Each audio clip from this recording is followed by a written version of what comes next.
Hello and welcome to a new deck tech. Today I'm going over an Animar Soul of Elements deck, and this deck revolves around Eldrazi and multiple combos that revolve around other cards included in the deck to make the CDH viable. And the Eldrazi are mostly for card advantage and stacks pieces as well. So let's jump right into it. So of course our commander Animar has protection from white and black. Whenever you cast a creature spell, put a +1/+1 counter on Animar. And creature spells you cast cost one less to cast for each 1/1 counter on Animar. So what we're going to want to do is pretty much buff him to infinity and beyond and cast a walking ballista to completely destroy everybody. But in order to get the infinite counters, and what we want is we need an ancestral statue. So our goal is to get an ancestral statue and either walking ballista and we have multiple routes with this combo. But our main goal is to get Ancestral Statue. It's one of the most key pieces to this deck. So whenever it enters the battlefield, return a non-land permanent you control to its owner's hand. So the permanent you're going to return to your hand is Ancestral Statue when it enters the battlefield. And if we have 4 mana, we can infinitely cast it due to Animar's ability, making it cost 1 less. So if we have 4 counters and we have Ancestral Statue, we get infinite ETBs, and we can infinitely pump Animar for an insta hit to kill one of our opponents. And like I said, we have Walking Ballista as well. So if we have infinite counters on Animar, we can cast Walking Ballista with an infinite mana cost and ping our opponents to death. And then also with the infinite counters, we can cast our Eldrazi on top of that. So we have Ulamog as well, which exiles 2 permanents, so it's pretty much targeted removal. And whenever it attacks, it's just terrible for our opponents. People do not like this card. It's more for laughs and gags. And here are more of our heavy hitters. Of course, Blightsteel Colossus and insta-hit win if we can hit one of our opponents. We have Void Winnower to put stacks on the board for us. Your opponents can't cast spells with even converted mana costs, and your opponents can't block with creatures with even converted mana costs. So it just completely stops your opponents in that sense.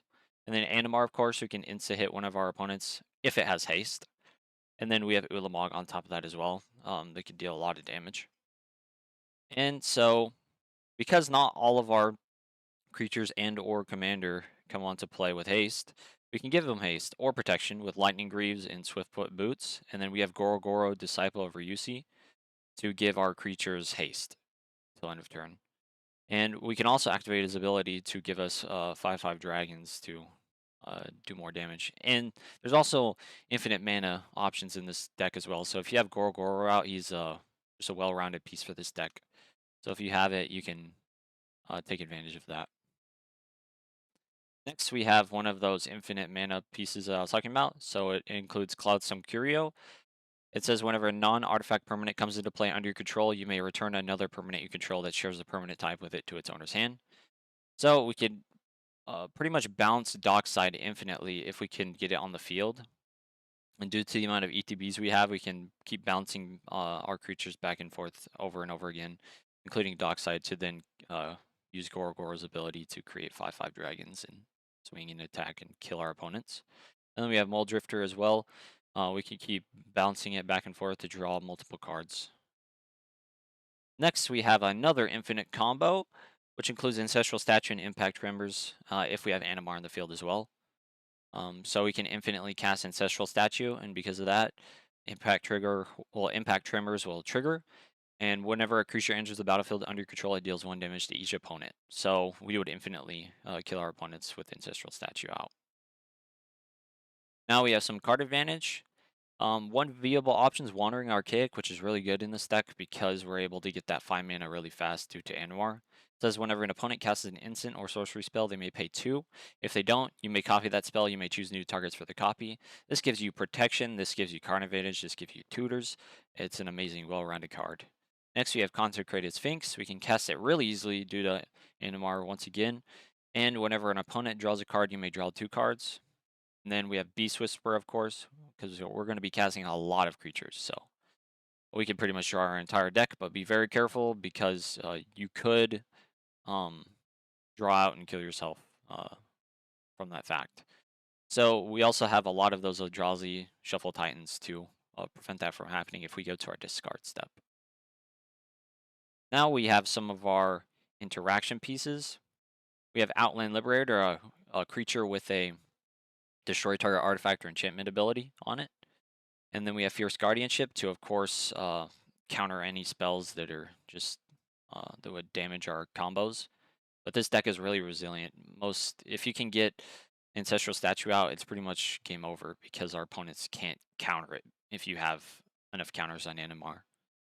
Then we have Terror of the Peaks, a really great card because of the amount of ETBs we have.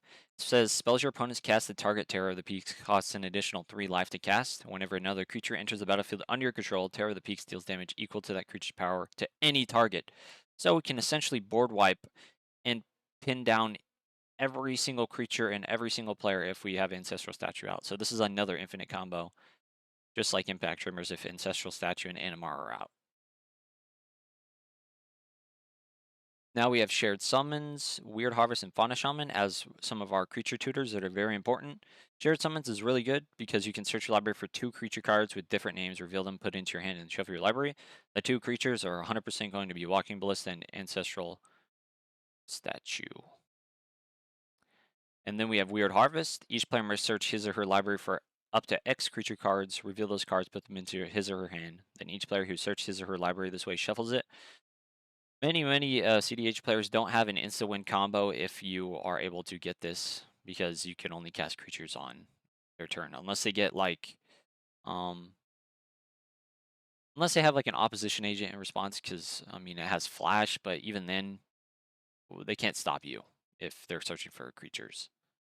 Then we have Fauna Shaman to discard a creature to search our library for a creature, uh, which is really great for this deck because we can specifically search for whichever creature that suits our needs. Next, we have some of our protection. We have Veil of Summer, Spellskite, and Sylvan Safekeeper. Veil of Summer is really good, especially in a counter war because uh, you get to draw a card if an opponent has cast a blue or black spell this turn, and spells you control can't be countered this turn. You and permanents you control gain hexproof from blue and black until end of turn. So it's just so much text on a card. It's very advantageous. Then we have Spellskite. Change the target of target spell or ability to Spellskite. This just prevents our opponents from messing up any of our combos that are targeted towards our creatures. Then we have Sylvan Safekeeper. Target creature you control gets shrouded until end of turn by sacrificing a land, and it just protects our creatures once again. Well, that was the end of the deck tech. Not every single card was included in this in this video because it is on the deck list online. I included most of the important cards that uh, really benefit from this deck, and there are a lot of other cards, CDH staples that are really widely known, like Mystical Tutor, Gamble, Ristic Study, Mystic Remora, cards like that that just really uh, boost your CDH potential. So go ahead and look at the deck list online that is posted in the description, and make sure to like and subscribe, and let me know if you want any more videos like this that are recommended by viewers like you. And I'll catch y'all guys next time.